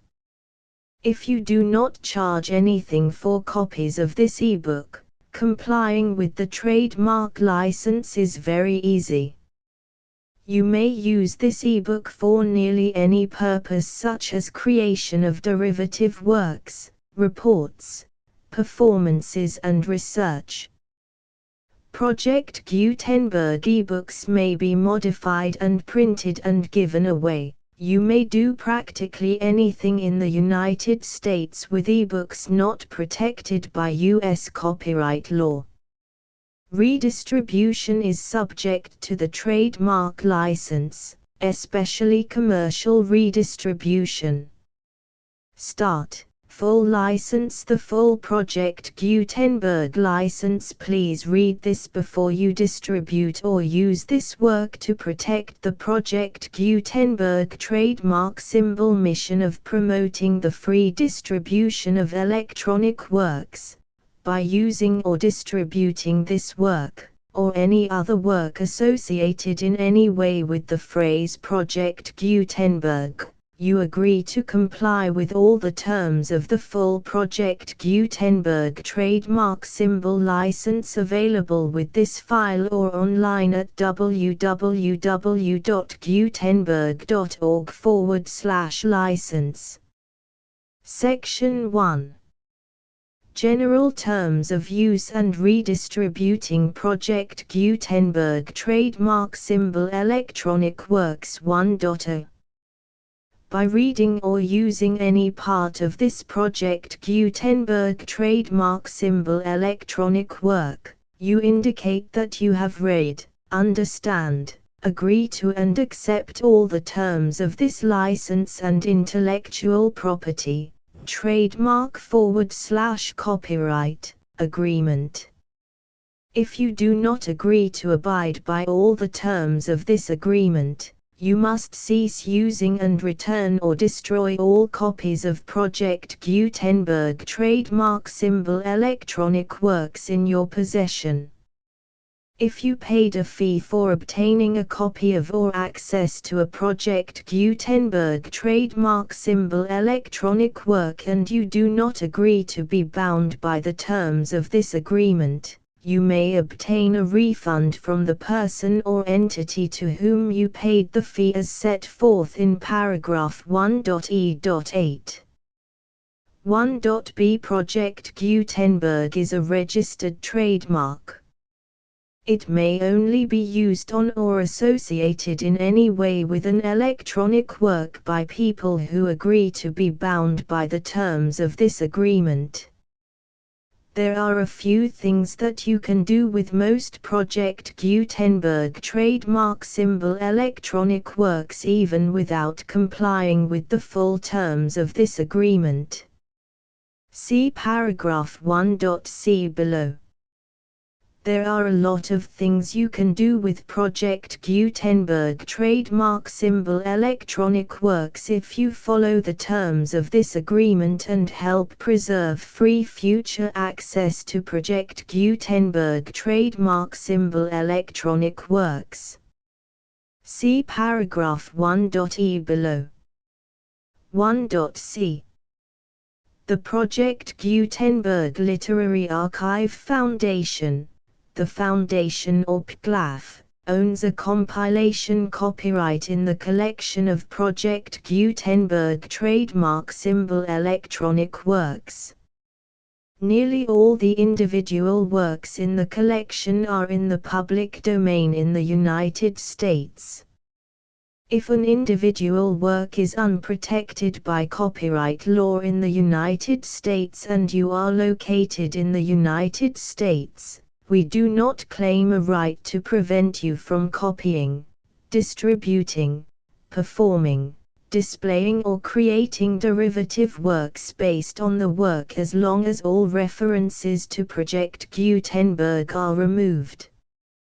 Of course, we hope that you will support the Project Gutenberg trademark symbol mission of promoting free access to electronic works by freely sharing Project Gutenberg trademark symbol works in compliance with the terms of this agreement for keeping the Project Gutenberg trademark symbol name associated with the work. You can easily comply with the terms of this agreement by keeping this work in the same format with its attached full Project Gutenberg trademark symbol license when you share it without charge with others. 1.d. The copyright laws of the place where you are located also govern what you can do with this work. Copyright laws in most countries are in a constant state of change. If you are outside the United States, check the laws of your country in addition to the terms of this agreement before downloading, copying, displaying, performing, distributing or creating derivative works based on this work or any other Project Gutenberg trademark symbol work. The Foundation makes no representations concerning the copyright status of any work in any country other than the United States. 1.e Unless you have removed all references to Project Gutenberg. 1.e.1.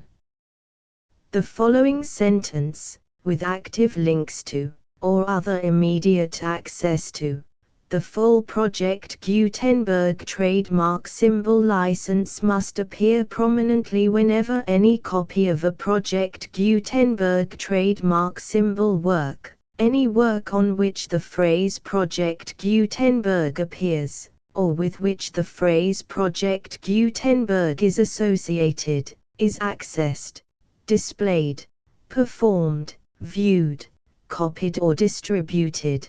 This ebook is for the use of anyone anywhere in the United States and most other parts of the world at no cost and with almost no restrictions whatsoever.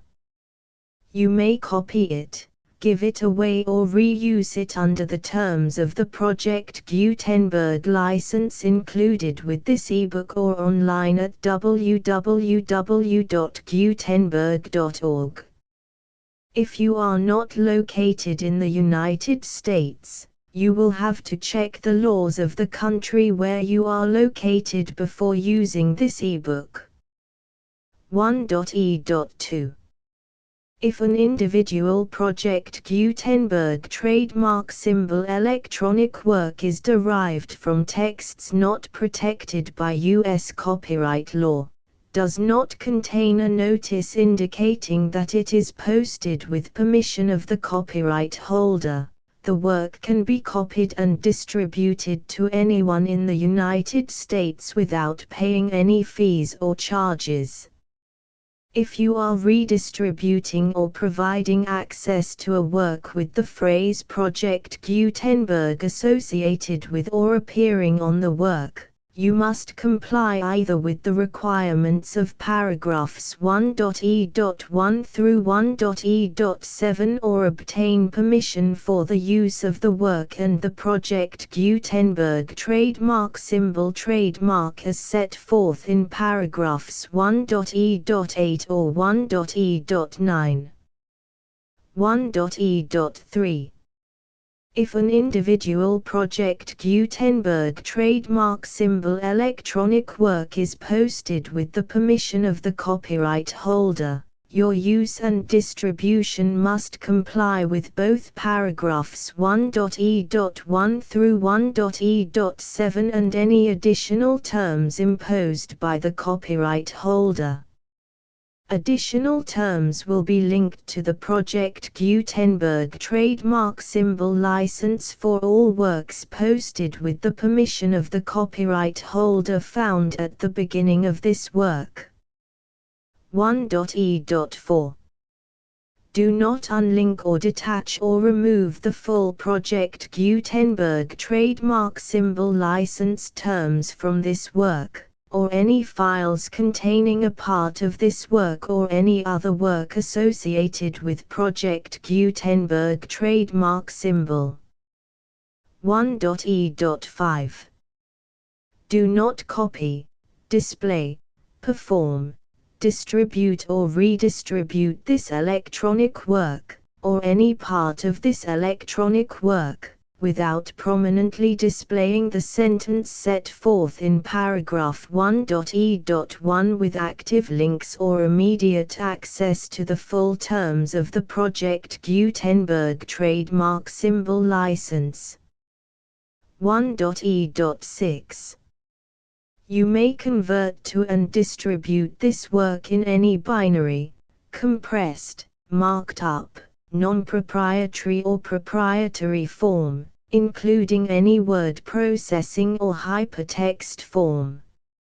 However, if you provide access to or distribute copies of a Project Gutenberg trademark symbol work in a format other than plain vanilla ASCII or other format used in the official version posted on the official Project Gutenberg trademark symbol website, www.gutenberg.org, you must, at no additional cost, fee or expense to the user, provide a copy, a means of exporting a copy, or a means of obtaining a copy upon request, of the work in its original plain vanilla ASCII or other form.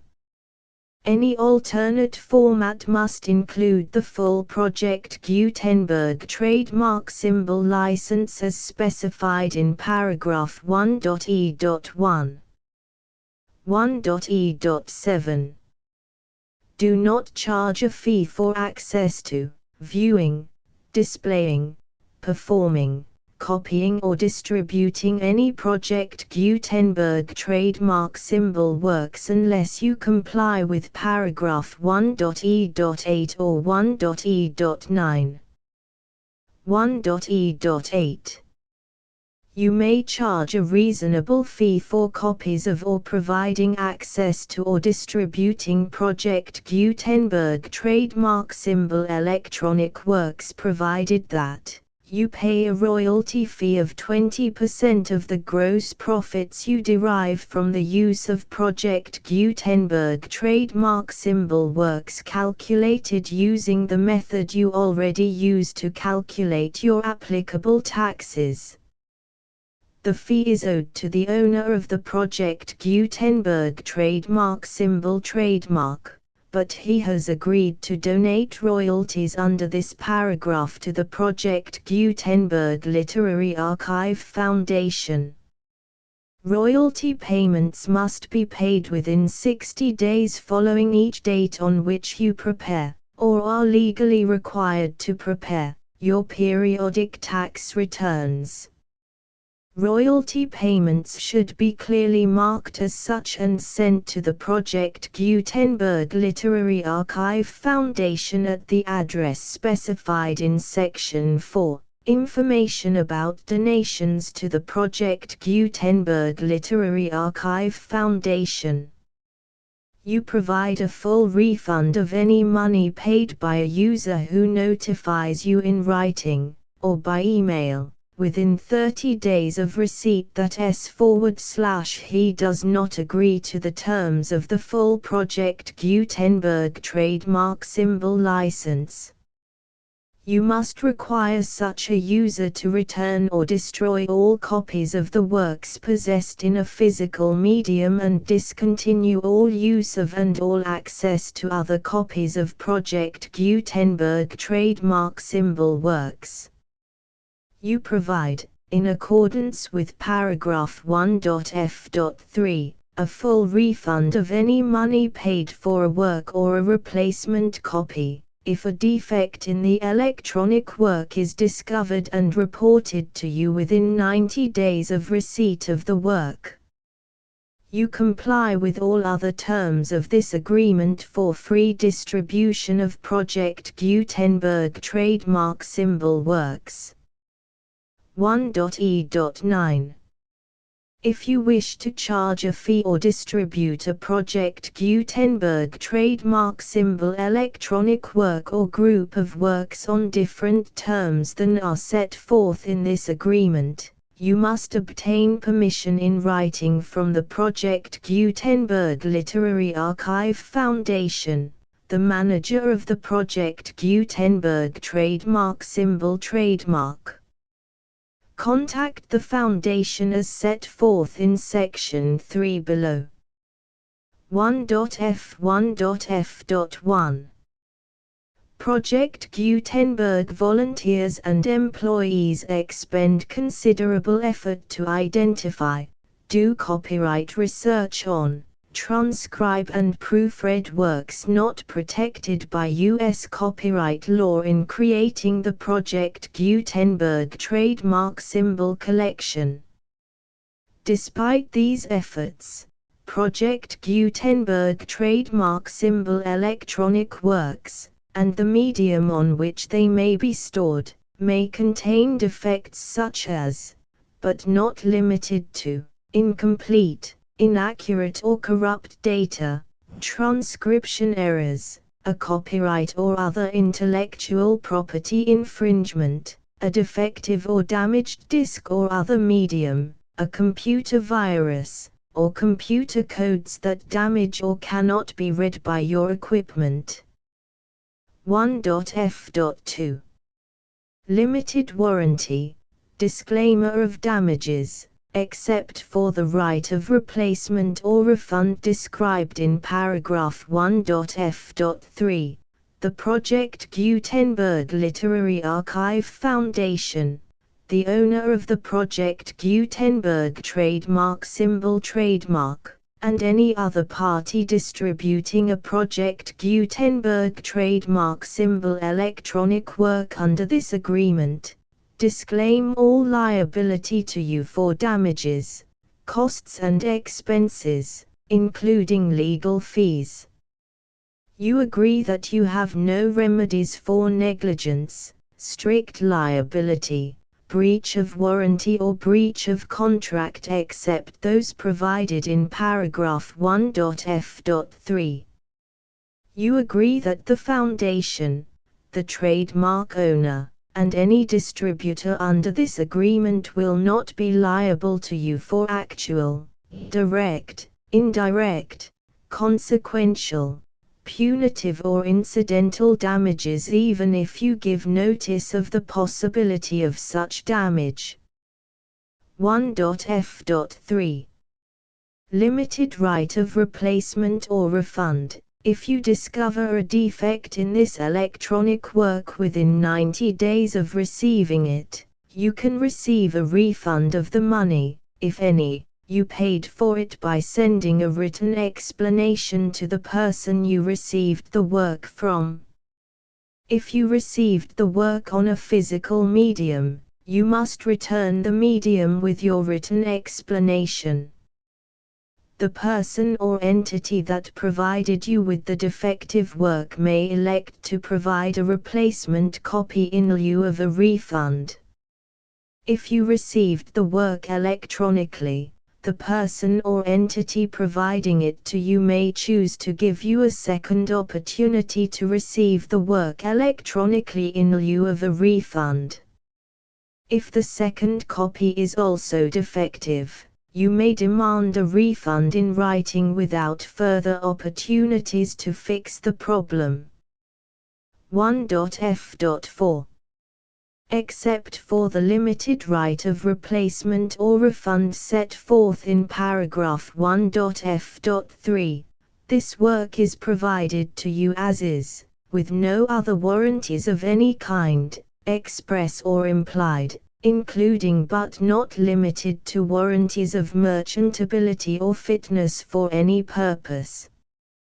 1.f.5 Some states do not allow disclaimers of certain implied warranties or the exclusion or limitation of certain types of damages. If any disclaimer or limitation set forth in this agreement violates the law of the state applicable to this agreement, the agreement shall be interpreted to make the maximum disclaimer or limitation permitted by the applicable state law. The invalidity or unenforceability of any provision of this agreement shall not void the remaining provisions.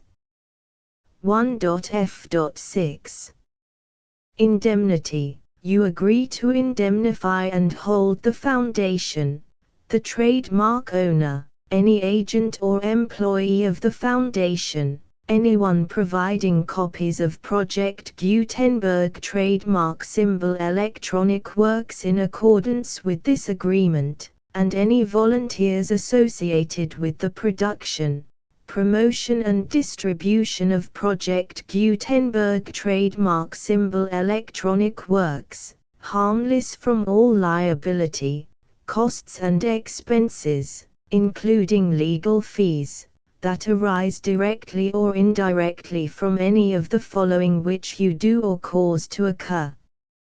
A. Distribution of this or any Project Gutenberg trademark symbol work.